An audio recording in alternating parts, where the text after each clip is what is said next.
check out this video to learn the difference between appointment and reservation.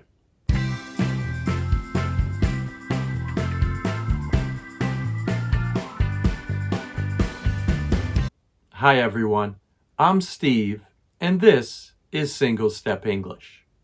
Just a reminder that the best way that you can support my channel is to subscribe.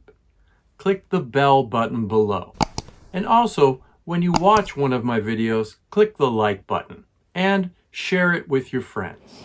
All right, the topic for this lesson is appointment versus reservation. I've noticed that some of my students will mix up the two of these words. So I really hope this lesson will help you understand the difference between the two. Here is the rule that you need to remember to learn the difference between these two words. You appoint a time, but you reserve a place.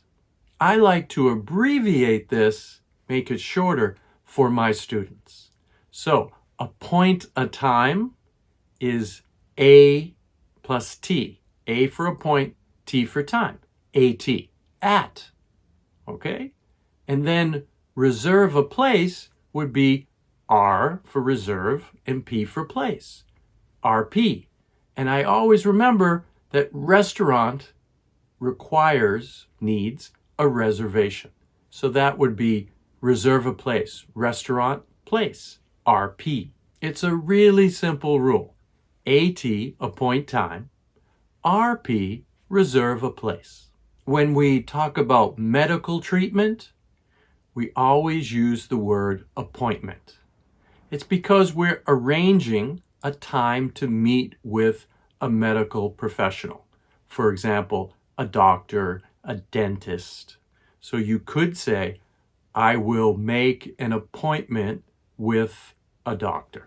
Also, you could use the past verb tense. I made an appointment with the dentist.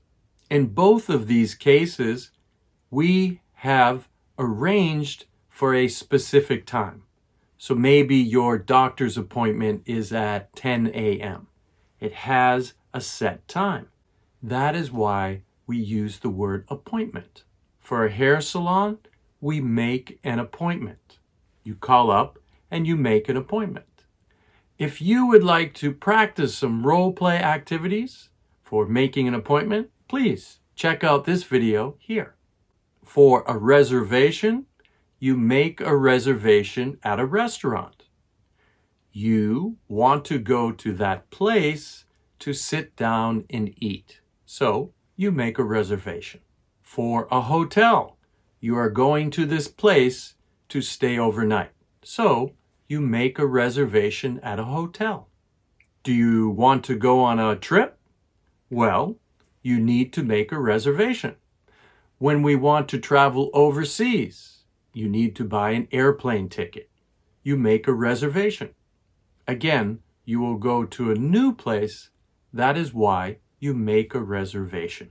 When you arrive in a new place, well, you may need to rent a car. And for a rental car, you need to make a reservation. So remember, for travel and trips, we make a reservation. Here is a great question that one of my students asked me. What do we say when we want to visit a customer or a client at their office? Do we say reservation or appointment? For this situation, since you both decided on the time to meet, you would use the word appointment. So when you go visit that person in their office building, you walk inside and there's a reception desk. And the person behind the desk will probably ask you, may I help you? And you would answer by saying, hello, my name is, I have an appointment with the person working there. What was the last appointment or reservation that you made? Please tell me about it in the comment section below. That reminds me, I need to make a haircut appointment. Thanks so much for watching, and see you next time.